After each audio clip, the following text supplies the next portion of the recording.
এখন ওরা পাগল হয়ে গেছে আজকে নির্বাচনকে আবার পিছাবার জন্যে। কিন্তু আমরা পরিষ্কার বলবো, রাশি যখন বামে ঘোরে তখন যত পরিকল্পনা সব বামেই যায়। আপনারা যত শয়তানি পরিকল্পনা করবেন ততই বাংলাদেশের জনগণ থেকে আপনারা বিচ্ছিন্ন হবেন, কোনো সন্দেহ নাই।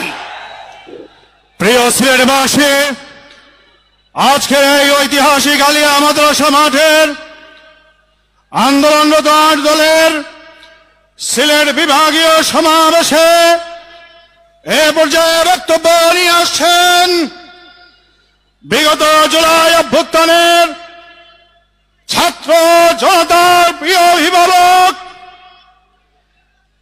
ইসলামী আন্দোলন বাংলাদেশের সংগ্রামী আমির, এই দেশে লক্ষ কোটি জনতার আধ্যাত্মিক এবং রাজনৈতিক রাবার আমিরুল মুজাহিদিন হযরত মাওলানা মুফতি সৈয়দ মোহাম্মদ রেজাউল করিম পীর সাহেব জন্মনায়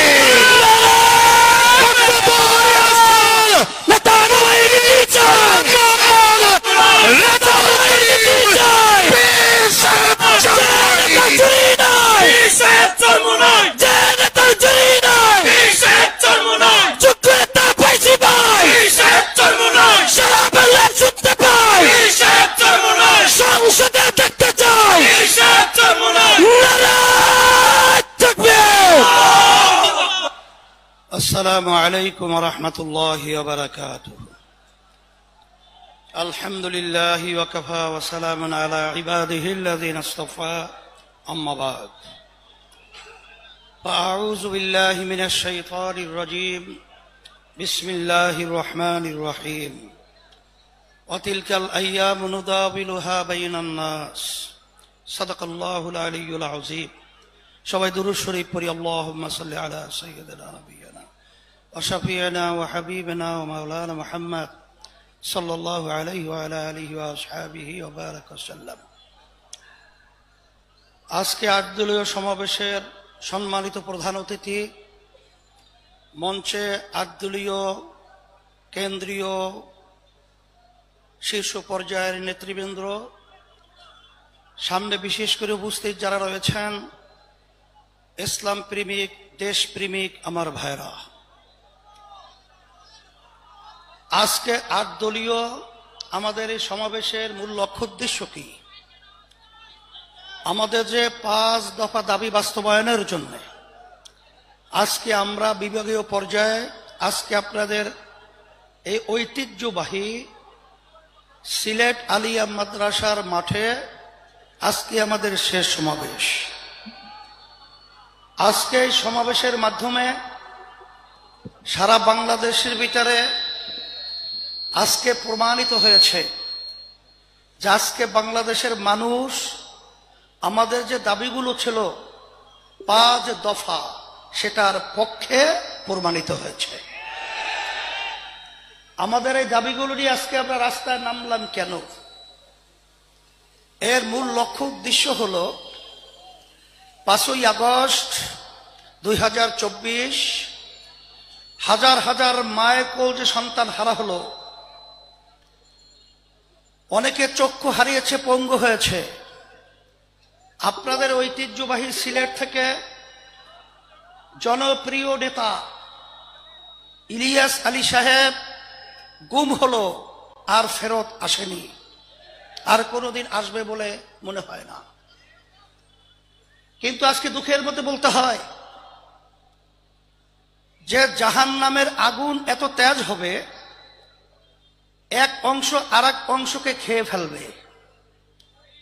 আজকে বাংলাদেশের মধ্যে 53 বছর পর্যন্ত যারা আমাদেরকে জিম্মি করে রেখেছিল, তাদেরও চরিত্র আজকে আমরা দেখেছি যে তারা তাদের নিজেদের কাছে নিজেরা নিরাপদ নয়।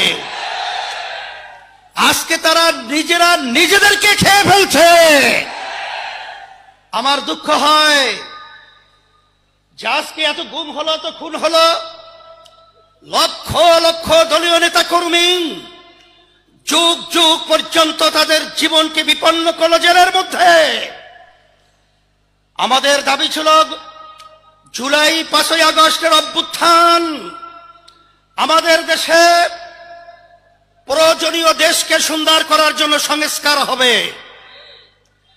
এই খুনিদের গুমিদের টাকা পাচারকারীদের দৃশ্যমান বিচার হবে। এরপরে লেভেল প্লেইং ফিল্ড, নির্বাচনের পরিবেশ তৈরি হবে।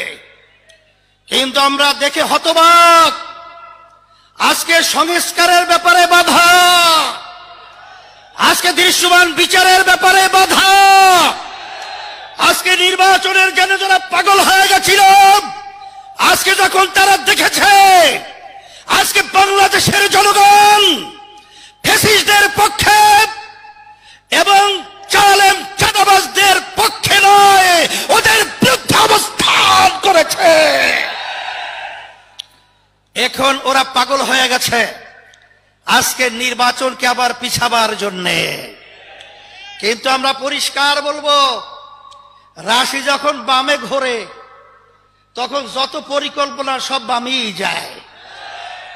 আপনারা যত শয়তানি পরিকল্পনা করবেন ততই বাংলাদেশের জনগণ থেকে আপনারা বিচ্ছিন্ন হবেন, কোনো সন্দেহ নাই। তবে আমি পরিষ্কারভাবে বলেছি, আজকেও বলছি, আমরা 53 বছর আমাদেরকে যারা জিম্মি করে রেখেছিল, আল্লাহ রাব্বুল আলামিন জিম্মির হাত থেকে আমাদেরকে 5ই আগস্ট আমাদেরকে স্বাধীনতা দান করেছেন। এই স্বাধীনতার ফসল যারা আমরা দেশপ্রেমিক রয়েছি, যারা মানবতা প্রেমিক রয়েছি, যদি আমরা বুঝতে ভুল করি, আমরা যদি ব্যর্থ হই, যখন ইতিহাস আমাদের প্রজন্ম লিখবে তখন কলঙ্কজনক ইতিহাস আমাদের জন্য লিখবে।